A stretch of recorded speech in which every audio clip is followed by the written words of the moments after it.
It was an evening like any other, or so I thought. The June sun was slowly setting over the Paris suburbs, bathing the streets in an orange glow. My wife, Sophie, was adjusting the tie of our eldest son, Lucas, while I was trying to fit the feet of our youngest, Emma, into her polished shoes. As we do every month, we were getting ready for dinner at the home of my in-laws, Pierre and Marie. "Are you sure you don't want to wear a tie, Antoine?" asked Sophie, a hint of concern in her voice. I sighed. "You know your mother will criticize me no matter what I wear. I might as well be myself." Sophie nodded, resigned. She knew that relations between her mother and me had been strained ever since I'd left my corporate job to become a freelance developer. Marie had never understood this choice, considering it irresponsible. We climbed into our old Renault Clio, the children sitting in the back with their tablets. The 20-minute journey to my in-laws' house was made in relative silence, punctuated by the sounds of video games and Emma's occasional giggles. As we pulled up in front of Pierre and Marie's stately home, I took a deep breath. Sophie shook my hand. "It's going to be all right," she murmured, as much to herself as to me. Pierre greeted us at the door, his eternally warm smile on his lips. "Ah, here's the little family," he exclaimed, taking Emma in his arms. Lucas, at the age of 8, contented himself with a nonchalant hi grandpa before making his way into the living room. Marie appeared in the doorway, wiping her hands on her apron. Her gaze lingered on my casual shirt and jeans. I saw a shadow of disapproval pass over her face, but she quickly pulled herself together. Come in.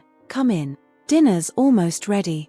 The living room was impeccable as always, every knick-knack in its place, every cushion perfectly positioned. Lucas had already settled down in front of the TV, flipping between channels. "Lucas, turn that off and come and help us set the table," Marie ordered. The boy reluctantly obeyed. While Sophie helped her mother in the kitchen, I found myself alone with Pierre in the living room. He handed me a glass of red wine. "So, Antoine, how's business?" he asked politely. I took a sip before answering. It's okay. I've got a few interesting projects at the moment." Pierre nodded, but I could see that he didn't really understand what I was doing. For him, as for Marie, a job meant an office, fixed hours and, above all, job security. Dinner was served shortly afterwards. Marie had prepared a bœuf bourguignon, my favorite dish, which gave me hope that the evening would go well. We settled down around the table, the children arguing over who would sit next to whom. The conversation began on light topics: the children's school, the latest neighborhood gossip, vacation plans. I began to relax, thinking that maybe, for once, we could have a tension-free dinner. It was then that Marie turned to me. "And you, Antoine, still at home?" I felt Sophie stiffen beside me. "Yes, I still work from home," I replied calmly. "That's the advantage of being freelance." Marie pursed her lips. And does it pay, this work at home?" I took a deep breath. "Yes, it pays. We manage to live comfortably." "Comfortably," interjected Pierre. "Yet your car looks like it needs changing." I felt anger welling up inside me, but I tried to remain calm. "We have other priorities at the moment. The car's running fine." Marie put down her fork. "Any priorities?" "Like what?" "Spending your days in your pajamas in front of a computer while Sophie toils away at the hospital?" Silence fell over the table. Even the children stopped eating, sensing the tension rising. "Maman," began Sophie, but Marie interrupted her with a gesture. "No, Sophie, someone has to tell the truth. Antoine, you studied brilliantly, you had a good job in a big company. And you gave it all up for what? To play on the computer all day?" I clenched my fists under the table. "I'm not playing, Marie. I'm working. Just because I don't wear a suit and spend 2 hours a day in transit doesn't mean I don't work hard." Marie snorted with disdain. "Working hard? You call that hard work? Sophie comes home exhausted every night after saving lives, and you, that's enough." Sophie struck the table with the flat of her hand, startling everyone. "Mom, I forbid you to talk to Antoine like that. He works hard, even if you can't see it." A heavy silence settled in. The children looked at us in turn, wide-eyed. Emma began to cry softly. I stood up slowly. I think we'd better leave, I said in a calm but firm voice. Sophie nodded and stood up in turn. Yes, that's better. Come on, Emma, let's go home. As we headed for the door, I heard Marie mutter, a real parasite, that's what he is. I froze in place, my hand on the door handle. Sophie looked at me in horror. Even Pierre seemed shocked by his wife's words. I turned slowly, staring Marie straight in the eye. You don't know anything about my work, Marie. You don't know anything at all. And maybe that's for the best. With that, we left the house, leaving behind a deafening silence. In the car, Sophie burst into tears as I tried to calm the children. That dinner was a turning point. I knew that things would never be the same again with my in-laws. But what they didn't know was that I was about to prove them wrong about me. If only they knew. The return journey was made in a heavy silence, interspersed only by Sophie's sniffles and the children's worried questions. Why was Grandma so angry? Asked Emma in a small voice. I gripped the steering wheel so tightly that my knuckles turned white, unable to answer. Once home, we quickly put the children to bed. Sophie collapsed on the sofa, visibly exhausted by the confrontation. I sat down beside her, putting an arm around her shoulders. I'm sorry, she murmured. I didn't think my mother would go this far. I sighed deeply. It's not your fault, Sophie. Your mother always had a hard time with my career choice. We stayed like that for a while, lost in thought, before going to bed ourselves. I slept badly that night, Marie's words echoing in my head, sang sugar parasita. The next morning, I got up early, determined not to let the previous day's incident affect my productivity. I settled into my makeshift office in the corner of the living room, my laptop in front of me, ready to dive into the code for my latest project. Sophie emerged from the bedroom around 8 o'clock, her eyes still swollen with sleep and tears. She approached me and placed a kiss on my cheek. Did you sleep well? She asked softly. I shrugged. I'm fine. How about you? She shook her head. Not really. I can't stop thinking about last night. Maybe I should call Mom and... I interrupted gently. Sophie, it's not your place to apologize for her. Give her time to think about what she said. Sophie nodded, unconvinced, and went to wake the children for school. The morning passed quickly, between breakfast, the preparation of school bags and Sophie's departure for the hospital. I found myself alone, immersed in my work. Around noon, as I was taking a break to make myself a sandwich, my phone vibrated. It was a message from Sophie. Mom wants to have an apology dinner tonight. She's invited the whole family. What do you think? I stared at the screen, torn between the urge to refuse outright and the desire to maintain family peace. After a few minutes' thought, I replied, all right, but on one condition, that she promises not to broach the subject of my work. Sophie's reply was quick. She's agreed. We'll meet at their place at 7 p.m. The rest of the day passed as if in a fog. I found it hard to concentrate on my work, anxiously anticipating the evening ahead. At 6 p.m., I closed my computer and went to get ready. This time, I decided to put on a shirt and tie, hoping it would calm Marie down a little. Sophie returned shortly afterwards with the children. She seemed nervous but optimistic. It's going to be fine, she said as she adjusted my tie. Mom promised to make an effort. We arrived at my in-laws' house at 7 p.m. sharp. The house was busier than the day before, with voices and laughter coming from the garden. Apparently, Marie really had invited the whole family. Pierre greeted us at the door, looking embarrassed. Come in, he said, avoiding my gaze. Everyone's in the garden. We crossed the house to the garden. About 10 people were present, Sophie's brothers and sisters with their spouses and children, as well as a few cousins. All fell silent as we arrived, creating an awkward silence. Marie approached us, a tense smile on her lips. Antoine, Sophie, I'm glad you could come, she said in a strained voice. I hope we can have a pleasant evening. I nodded, striving to remain polite. Thank you for the invitation, Marie. Conversation gradually resumed, but I could feel the curious looks on their faces. Clearly, the previous day's incident had been the subject of much family discussion. Dinner was served on the large garden table. I found myself seated between Sophie and her cousin Paul, a corporate lawyer who had always had a weakness for family gossip. "So, Antoine," Paul began between bites, "I hear you're working from home now. Must be nice to be able to sleep in every day, huh?" I felt Sophie tense up beside me. I took a deep breath before calmly replying, "Actually, Paul, I usually get up very early to work. Freelancing requires a lot of discipline." Paul chuckled condescendingly. "Really? And you manage to earn a living like that?" I was about to reply when Marie intervened from across the table. "Paul, we agreed not to talk about Antoine's work tonight." An awkward silence settled in. I saw several people exchange glances, and I suddenly realized that everyone knew about the previous day's argument. The tension was palpable. It was then that Marie stood up, her glass in hand. "In fact," she said in a loud voice, drawing everyone's attention, "I think it's time we talked openly about the situation." Sophie gave me a panicked look. I felt my heart quicken, dreading what was to come. Marie took a deep breath before continuing. "Last night, I said some things I regret. I called Antoine a parasite." A murmur ran through the assembly. I stared at my plate, wishing I could disappear underground. "But," Marie continued, "I still think there's a problem. Antoine, you're an intelligent, capable man.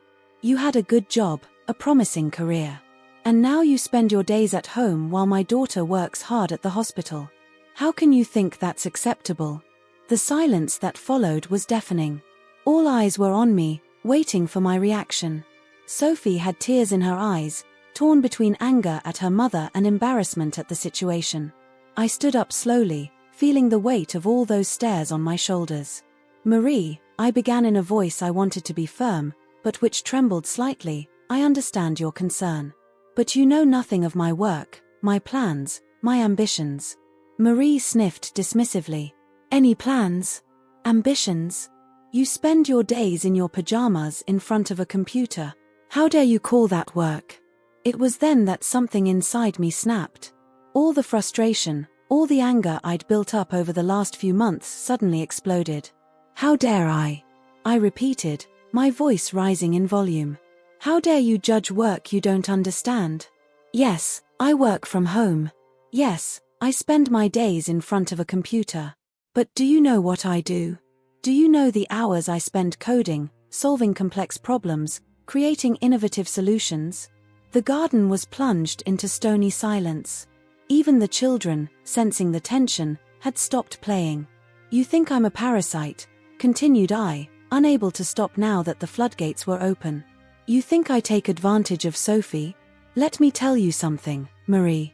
I work hard, maybe harder than I ever did in my real job as you call it. And one day, very soon, you'll understand how wrong you've been about me." With that, I threw my napkin on the table and headed for the exit. Sophie rose to follow me, but I stopped her with a gesture. "Stay with the kids," I said softly. "I'll walk home. I need some fresh air." As I walked through the garden gate, I heard Marie's voice behind me. "See? This is exactly what I was talking about. A true Sangsugar parasita, unable to face reality." These words followed me as I walked through the dark streets, wondering how I was going to repair the damage caused by this disastrous evening. The journey home seemed interminable. Marie's words were still ringing in my ears, mingling with the sound of my footsteps on the sidewalk. Night had fallen, and the street lamps cast flickering shadows on the facades of the sleeping houses. I needed this moment of solitude to gather my thoughts and reflect on the situation. Arriving home, I headed straight for my office. My computer screen glowed softly in the darkness, like a beacon in the night. I sat down heavily in my chair and stared at the screen for long minutes, lost in thought. What Marie and the rest of the family didn't know was that for months I'd been working on a project that could change my life, our life. A project that kept me up at night and made me skip meals. A project that, if successful, would prove to everyone that I'd been right to quit my real job and go freelance. I clicked on an encrypted folder on my desktop and entered a long password. The folder opened, revealing hundreds of files, lines of code, diagrams and notes. It had been there, in front of them all along, and yet no one could see it. 6 months ago, I was contacted by a major technology company, TechVision, known for its innovations in artificial intelligence.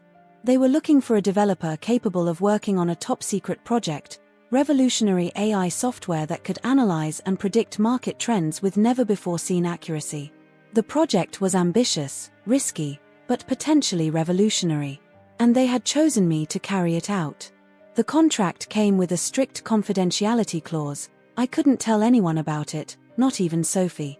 This was the sine qua non condition for participating in the project. I accepted without hesitation.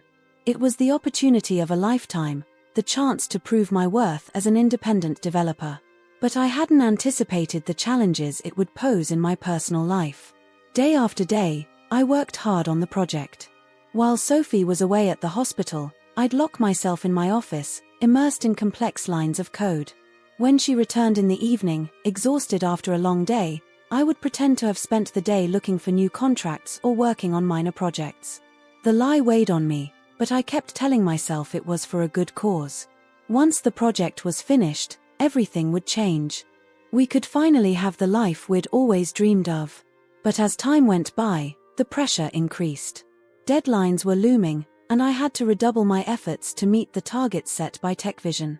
I was sleeping little, eating poorly, and my relationship with Sophie was suffering. She couldn't understand why I was so distant, so preoccupied. And I couldn't tell her. It was against this backdrop that tensions with my in-laws began to mount. They saw me staying at home all day, not understanding the amount of work I was secretly doing. To them, I had become the lazy son-in-law, taking advantage of his wife's hard work. And now, after that disastrous evening, here I was, alone in my office, staring at the screen containing the fruit of all my efforts. The project was almost complete. Only a few more days, and I could finally reveal the truth to everyone. I heard the front door open and close softly. Sophie had returned. I quickly closed the project file and turned towards the office door. Sophie appeared in the frame, looking exhausted and worried. "Antoine," she said softly, "we need to talk."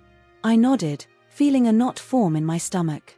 She sat on the edge of the bed, looking at me with a mixture of sadness and incomprehension. "I don't understand what's going on," she began. "You've changed in the last few months.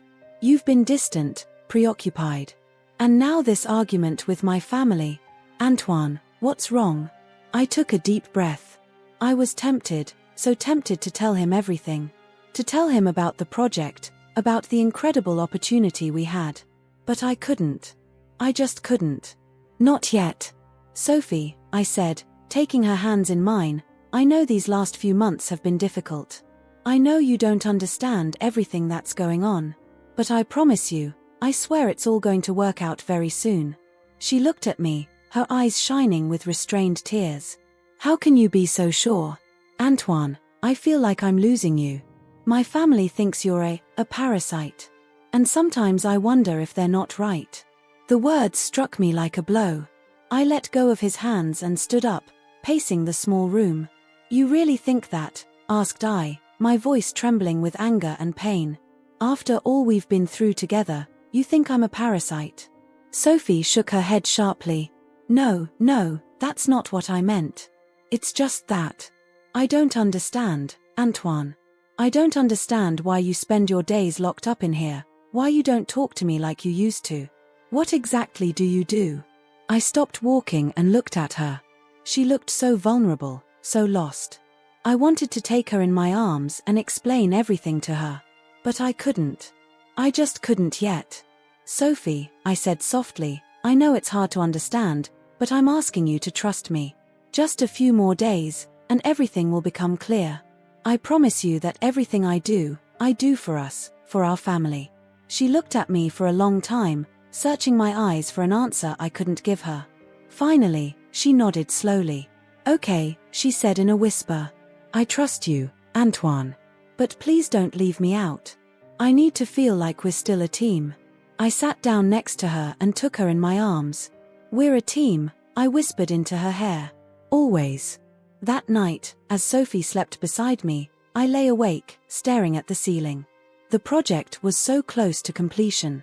Only a few more days, and I could finally reveal the truth.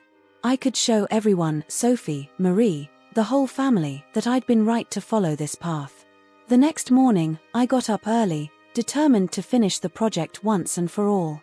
I kissed Sophie, still asleep, on the forehead and headed for my office. The screen lit up, revealing the fruit of months of hard work. As I plunged into the last few lines of code, a growing sense of excitement came over me. I was about to create something extraordinary, something that could change the world of technology. And nobody, not even my own family, had a clue. I worked tirelessly all day, ignoring hunger, fatigue, and Sophie's messages asking me if everything was all right. I was in my own bubble, focused solely on the screen in front of me. And then, as the sun began to set, I typed the last line of code. I stood still for a long moment, not daring to believe it. It was done.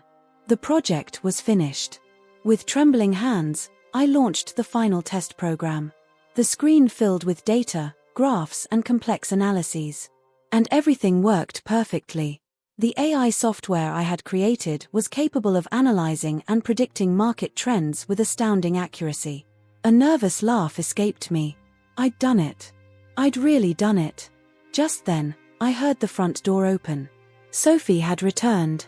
I quickly closed the program and stood up. It was time to tell her the truth. With my heart beating wildly, I stood in my study, my eyes riveted to the door. I could hear Sophie packing her things in the hallway, her light footsteps echoing through our little apartment. The moment I'd been dreading and waiting for had finally arrived. It was time to make a crucial decision, reveal my secret or keep it to myself. Antoine. Sophie's voice drew me from my thoughts. She stood in the doorway, looking tired but worried. Are you all right? You look weird. I took a deep breath. Sophie, we need to talk. It's important. She frowned, entering the room. What's the matter? You're scaring me. I invited her to sit down on the little sofa we'd set up in my office. My hands trembled slightly as I sat down beside her. Sophie, I began, my throat tightening, remember when I decided to go freelance? You supported me, even though everyone thought it was crazy. She nodded, her eyes never leaving mine. Of course, I remember. I've always trusted you, Antoine. Those words hurt. Trust. That was exactly what I'd betrayed these past few months. I took his hands in mine, searching for the courage to continue. There's something I haven't told you. Something important. I paused, searching for my words. 6 months ago, I was contacted by TechVision. They wanted me to work on a secret project. A revolutionary artificial intelligence project. Sophie's eyes widened. TechVision? But that's huge. Why didn't you tell me about it? I lowered my eyes, ashamed. I couldn't. The contract included an absolute confidentiality clause. I couldn't tell anyone, not even you. That was the condition for participating in the project. A heavy silence settled over the room. I could almost hear the cogs turning in Sophie's mind, assimilating this new information. So, she said slowly, all those months when I thought you were desperate for work, when my family called you a parasite, you were actually working on a top-secret project for one of the biggest tech companies in the world. I nodded, unable to speak. Sophie stood up abruptly, pacing the small room. I can't believe it, she murmured. Why didn't you tell me? We're married, Antoine. We're supposed to share everything. Guilt gnawed at me. I know, Sophie. I know I should have told you. But I was afraid. Afraid of losing this opportunity. Afraid of disappointing you if it didn't work out. She stopped walking and stared at me. What about now? Why are you telling me now? I stood up in turn, walking over to my computer. Because it's finished. I finished the project today. And it's incredible, Sophie. What we've created could change the world of technology. I clicked a few keys, opening the program I'd spent months developing. The screen lit up with complex graphics and real-time data. Sophie approached, fascinated despite herself. What exactly is this? It's AI software capable of analyzing and predicting market trends with an accuracy never seen before, I explained, a hint of pride in my voice. It could revolutionize the world of finance, economics, strategic planning. Sophie remained silent for a long moment, watching the screen. Then she turned to me, her eyes shining with restrained tears. "Antoine, it's incredible. But why didn't you tell me sooner? I would have understood, I would have kept it a secret." I sighed deeply. I know. I was stupid. I was so afraid of ruining everything that I ended up jeopardizing the most important thing to me, our relationship. Sophie sat down heavily on the sofa, visibly upset. "Now what? What happens now?" I sat down next to her, taking her hands in mine. "This is where I need your help, Sophie. I've finished the project, but I haven't informed TechVision yet. I'm hesitating." She looked at me, surprised. "Are you hesitating? Why?" I stood up, unable to sit still. "Because if I send this project to TechVision, it won't belong to me anymore. They'll have all the rights, all the profits. Sure, I'll get paid, probably very well paid. But it won't be yours anymore." Sophie finishes for me. I nodded. "Exactly. And I wonder, what if I kept this project to myself? What if I created my own company around this technology? It would be risky, of course, but the potential is enormous." Sophie remained silent for a long moment, thinking. I could almost see the thoughts swirling around in her mind. "Antoine," she finally says, "do you realize that if you do this, you'll be violating your contract with TechVision? They could sue you." I swallow hard. I know. That's why I'm hesitating. That's why I need your advice. Sophie stood up and came to stand in front of me. "Antoine, I love you. I believe in you and your talent. But I can't make this decision for you. It's your job, your project. You have to decide for yourself what's best." I looked at her, grateful for her support but still torn. What if I decided to keep the project? To take that risk? She took my face in her hands. "Then I'll be by your side, whatever happens. But Antoine, think hard. Is it really worth risking everything we've built?" His words resonated within me. I turned to my computer screen, looking at the fruit of my labor. It was my masterpiece, the result of months of relentless effort. But was it really mine? I closed my eyes, trying to sort out my thoughts. On the one hand, there was the security of handing over the project to TechVision, of receiving a substantial reward for my work, of perhaps even landing a prestigious position within the company. On the other, there was the dream of creating something that would truly belong to me, of building my own company, of changing the world in my own way. But there were also risks. The possibility of a lawsuit, the loss of my professional reputation, the jeopardizing of our financial stability. And then there was my family, Sophie, who had already sacrificed so much to support me. I opened my eyes again, looking at Sophie. She was waiting patiently, giving me time to think. "I believe," I said slowly, "that I must honor my contract with TechVision." Sophie nodded, a mixture of relief and pride in her eyes. "I think it's the right decision, Antoine." I turned to my computer, my fingers trembling over the keyboard. This was the moment of truth. I opened my email client and began drafting a message to my contact at TechVision, telling them that the project was finished and ready for delivery. Just as I was about to press send, Sophie put her hand on my shoulder.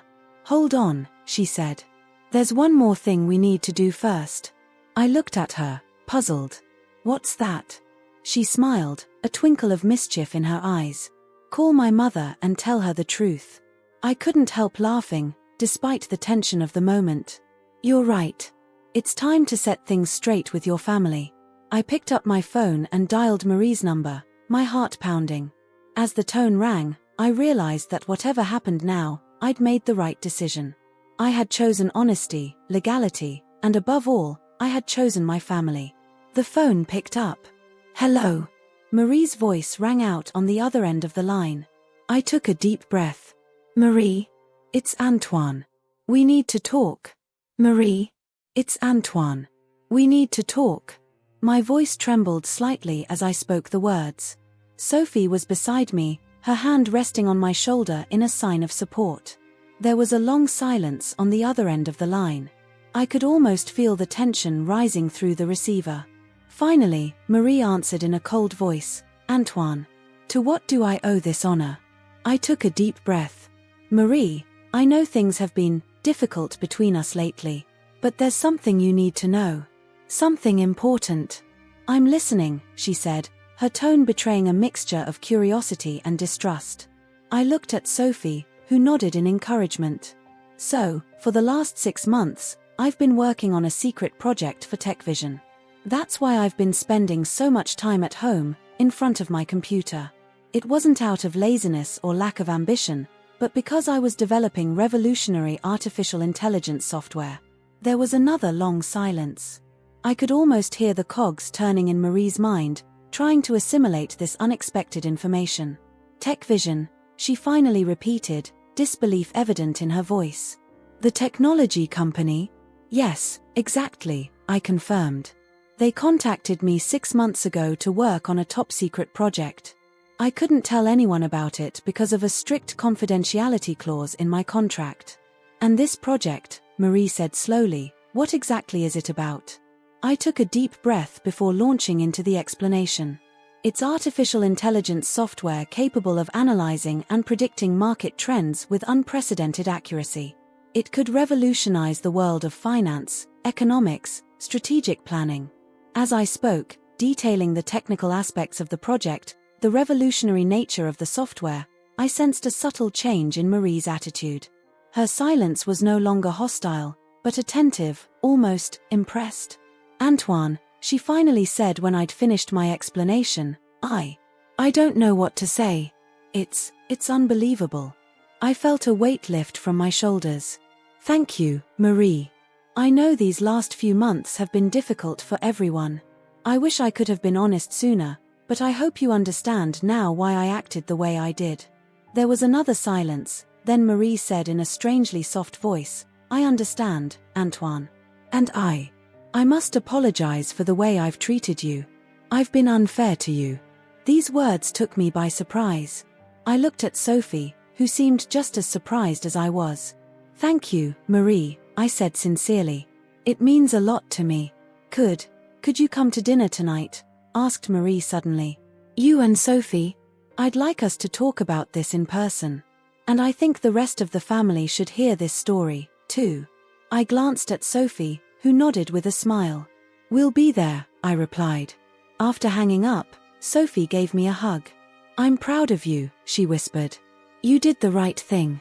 A few hours later, we found ourselves at the front door of my in-laws' house. The atmosphere was strangely different from our previous visits. There was a tension in the air, but also a kind of anticipation. Marie opened the door for us, her expression indecipherable. Come in, she said simply. In the living room, we found Pierre and Sophie's siblings. They all looked at us with a mixture of curiosity and apprehension. Good, said Marie once we were all settled. Antoine has something to tell us. All eyes turned to me. I felt my throat tighten, but the reassuring touch of Sophie's hand on mine gave me courage. I began my story, explaining how TechVision had contacted me, the nature of the project, the confidentiality constraints. As I spoke, I could see the expressions around me change. Disbelief gave way to fascination, then to a kind of respect. When I finished, there was a long silence. Then, against all expectations, it was Paul, the lawyer cousin always quick to criticize, who spoke first. Antoine, he said slowly, I have to admit I'm impressed. What you've accomplished, it's remarkable. The others nodded, murmuring their agreement. I felt a wave of relief wash over me. Marie then stood up, drawing everyone's attention. Antoine, she said, her voice trembling slightly, I owe you an apology. A sincere and profound apology. I doubted you, I judged you unfairly, and I treated you in an unforgivable way. I looked at her, stunned by this reversal. Marie, She raised a hand to interrupt me. No, let me finish. I was blinded by my prejudices, by my narrow vision of what a successful career should be. I failed to see beyond appearances, and for that, I'm deeply sorry. The silence that followed was charged with emotion. I saw tears shining in Sophie's eyes. I accept your apology, Marie, I said finally. And I hope we can make a fresh start. She nodded, a small smile on her lips. I'd like that very much, Antoine. The rest of the evening was spent in a completely different atmosphere to what we'd experienced in recent months. The family was curious, asking questions about my work, about TechVision, about the future of technology. For the first time in a long time, I felt truly accepted and respected. As we were about to leave, Marie took me aside. "Antoine," she said softly, "I wanted to tell you. I'm proud to have you as my son-in-law. You've proved yourself to be a man of principle, hardworking and talented. Sophie is lucky to have you." These words touched me more than I could have imagined. "Thank you, Marie," I replied, my voice tight with emotion. On the way home, Sophie and I remained silent, still reeling from the evening's events. It wasn't until we got home that Sophie turned to me, her eyes shining. "You've done it, Antoine," she says. "You've not only created something incredible, but you've also managed to change the perception of my whole family. I'm so proud of you." I hugged her, overwhelmed by a mixture of relief, pride, and gratitude. "I could never have done it without your support," I murmured. That night, as we lay in bed, I thought about everything that had happened in the last few months. The challenges, the doubts, the moments of despair, but also the determination, the hard work, and finally, the recognition. The next morning, I woke up early, energized. I switched on my computer and opened my mailbox. It was time to officially inform TechVision that the project was finished. As I began to type the email, I realized that this wasn't just the end of a project. It was the beginning of a new chapter in my life. A chapter where I could finally be proud of who I was and what I'd accomplished. I glanced at the photo of Sophie and me on my desk, then at the screen displaying the fruits of my labor. I had managed to reconcile my passion for technology with my love for my family. And that, perhaps, was my greatest achievement. With a smile, I clicked on send. Whatever the future held for me, I was ready to face it with my head held high and my heart light. The next morning, I woke up with a feeling of lightness I hadn't felt in months. The weight of the secret I'd been carrying had finally lifted, and reconciliation with my in-laws had brought me unexpected relief. I got ready quickly, eager to start this new day which marked the beginning of a new chapter in my life. Sophie had already left for work at the hospital, but she had left me a note on the kitchen table. "I'm so proud of you. Good luck today. Love you." Those simple words filled me with joy and determination. I sat down at my desk, ready to begin the final stages of my project with TechVision. I opened my mailbox, expecting to find an enthusiastic response to my message of the previous day announcing the completion of the project. But to my surprise, my inbox was empty. No reply from TechVision. "They probably need some time to examine the project," I said to myself to reassure myself. I decided to dive into the project documentation while waiting for their reply. Hours went by, and still nothing. Worry began to gnaw at me. What if something had gone wrong? What if the project hadn't lived up to their expectations? Around noon, just as I was starting to get seriously worried, my phone rang. It was a number I didn't know. I picked it up, my heart pounding. "Hello, Antoine Dupont speaking," I said, trying to keep my voice calm. "Monsieur Dupont," replied a deep voice I didn't recognize. "This is Maître Lefevre, lawyer representing TechVision. I regret to inform you that we have discovered an information leak concerning the project you were working on." My blood ran cold through my veins. A leak? How could it be possible? I don't understand," I stammered. "What leak are you talking about?" "Details of the project were published on several tech forums this morning," the lawyer explained dryly. "Information that should never have left the walls of TechVision. You understand that this is a serious breach of your confidentiality agreement." My mind was racing. How could this have happened? I'd only told Sophie and my in-laws about the project, and I knew that none of them would. Suddenly, a memory struck me. The family dinner. Paul, the lawyer cousin, asking so many questions about the technical details of the project. Had he? "Monsieur Dupont." The lawyer's voice brought me back to reality. "Are you still there?" Yes, I replied, my throat tight. "I assure you I haven't divulged anything publicly. There must be some mistake." "Mistake or not, TechVision is taking this matter very seriously," continued Maître Lefevre.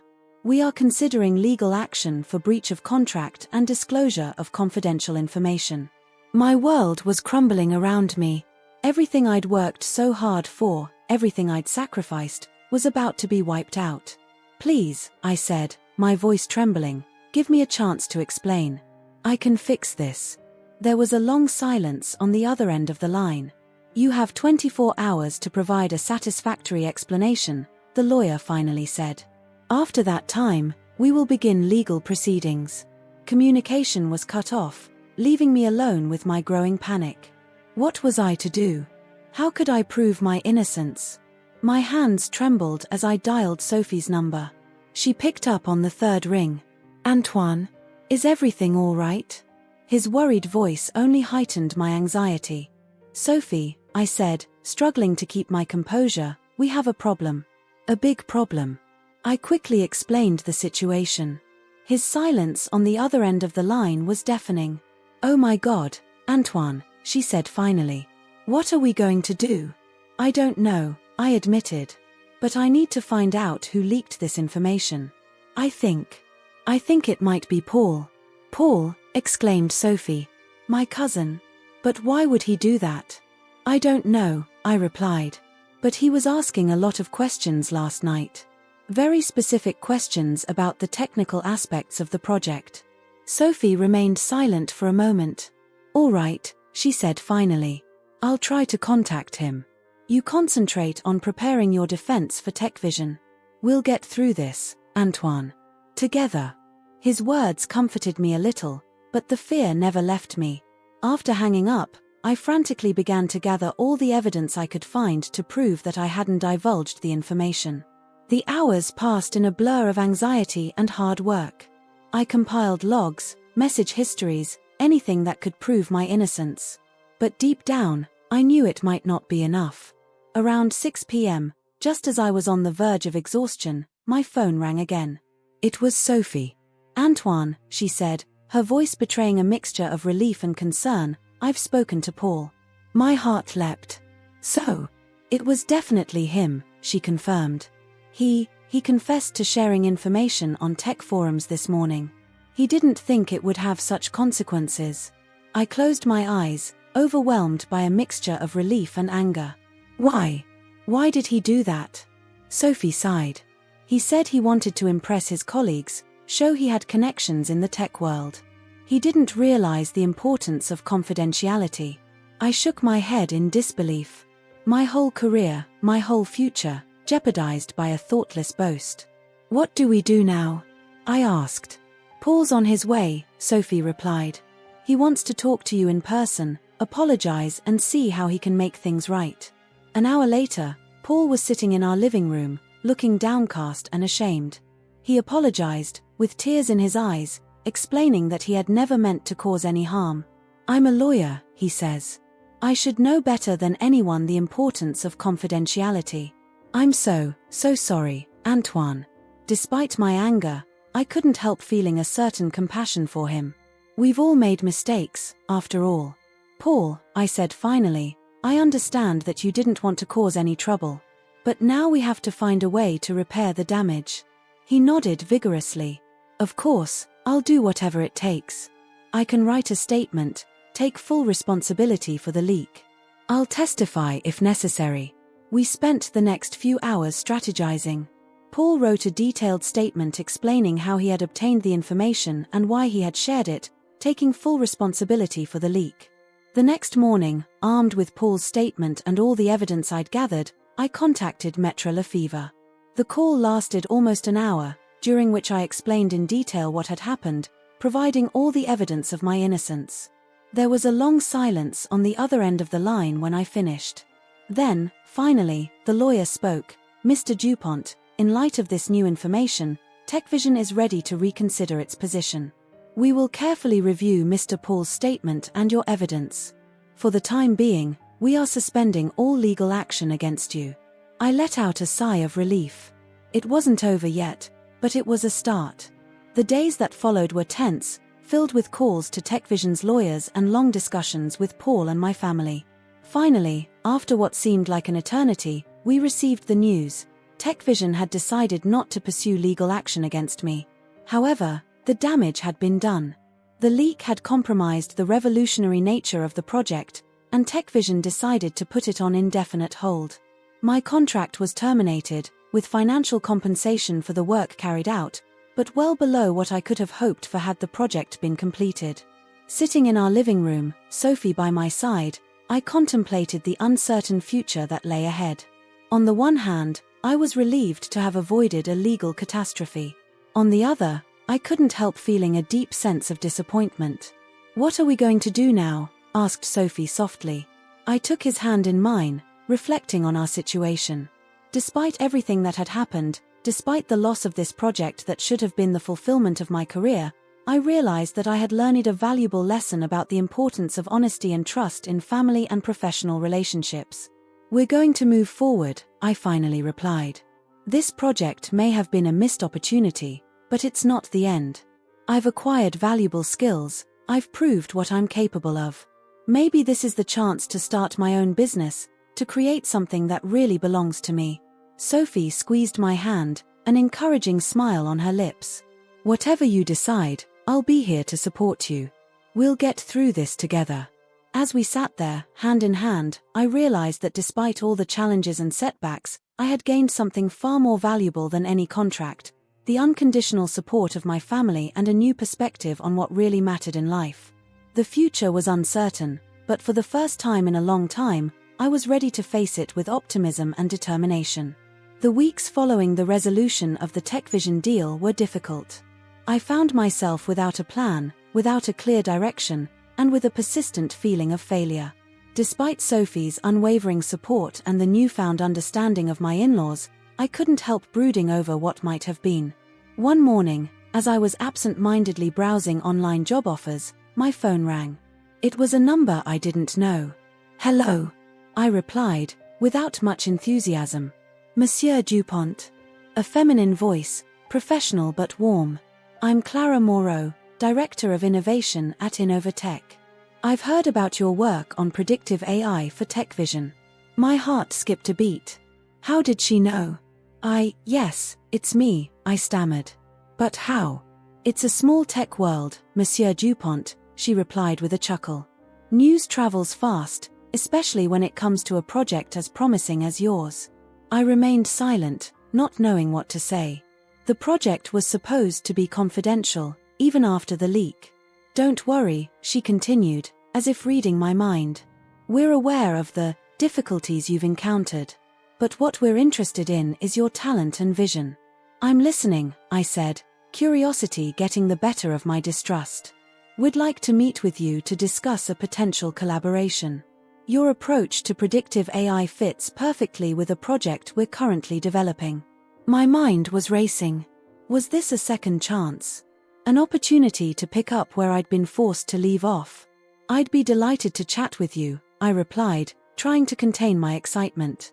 We arranged to meet the next day at Innovatech. That night, I barely slept, my mind full of possibilities and apprehensions. The next morning, I went to Innovatech's headquarters, an imposing glass and steel building in the heart of La Défense. I was greeted by Clara Moreau herself, a dynamic-looking woman in her 50s with a warm smile. "Monsieur Dupont, welcome," she said, shaking my hand. "Follow me, we have much to discuss." She led me into a conference room where two other people were waiting for us, a man in his 60s with grey hair and a piercing gaze, and a young woman with red hair and bright eyes. "This is Jean Lefebvre, our CEO," Clara introduced, "and Emily Rousseau, our AI research manager." After the usual introductions, Jean Lefebvre took the floor. "Mr. Dupont, we've been following your work from afar, and we're impressed. What you've accomplished with TechVision, even if the project didn't come to fruition, shows enormous potential." I nodded, not sure how to respond. "Here's what we're proposing," he continued. "We want you to join our team to lead a new predictive AI project. But not just in finance. We want to apply this technology to a more crucial area." Emily Rousseau took over. "We're working on an AI project capable of predicting and preventing natural disasters. Imagine being able to accurately anticipate earthquakes, tsunamis, volcanic eruptions. We think your approach could be the key to taking this project to the next level." I was stunned. It was much more than I had expected. It wasn't just a career opportunity, it was a chance to do something that could really change the world. It's unbelievable," I said finally. "But why me? My project with TechVision hasn't even been completed." Clara smiles, "Because we're not just looking for technical skills, Monsieur Dupont. We're looking for someone with vision, perseverance, and the ability to bounce back from adversity. You've proven that you have all these qualities." We spent the next few hours discussing the details of the project, my potential role, the resources that would be made available to me. The more I learned, the more excited I became about the possibilities. At the end of the meeting, Jean Lefebvre handed me an envelope.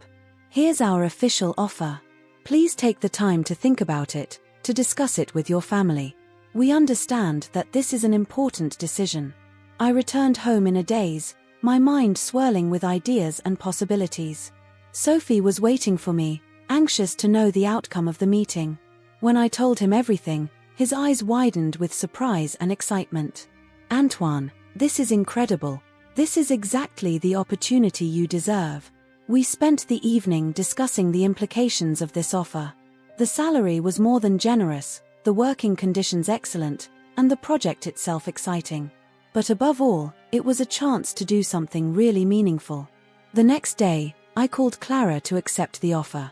The following weeks were a whirlwind of activity, signing contracts, moving to a new office, meeting my team. The project was making great strides. My experience with the TechVision project proved invaluable, enabling me to bring crucial innovations to Innovateka's predictive AI system. 6 months after my arrival, we had our first major breakthrough. Our system accurately predicted an earthquake in Indonesia 3 days before it occurred, enabling local authorities to evacuate at-risk areas and save thousands of lives. The news went round the world. Suddenly, Innovateka was in the spotlight, and our team was being celebrated as heroes. One evening, as I was coming home late from the office, exhausted but exhilarated by our recent successes, I found Sophie waiting for me with a big smile on her face. "Have you seen the news?" she asked, kissing me. I nodded, still stunned by the magnitude of what we'd accomplished. "I'm so proud of you, Antoine," she says, giving me a hug.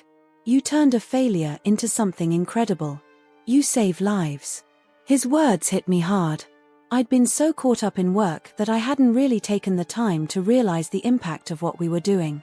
The following weekend, we organized a big family dinner. Everyone was there, my parents, Sophie's parents, her brothers and sisters, and even Paul, who had redeemed himself by helping me negotiate my contract with Innovateka. As we all sat around the table, Marie stood up, glass in hand. "I'd like to propose a toast," she says, drawing everyone's attention. "To Antoine." I felt my cheeks flush as all eyes turned to me. "Antoine," Marie continued, "a year ago I called you a parasite. I was wrong, so wrong. You're not a parasite, you're a visionary. You've been through things that many would have considered insurmountable, and you've come out stronger. You've created something that saves lives, that changes the world. We're all so proud of you."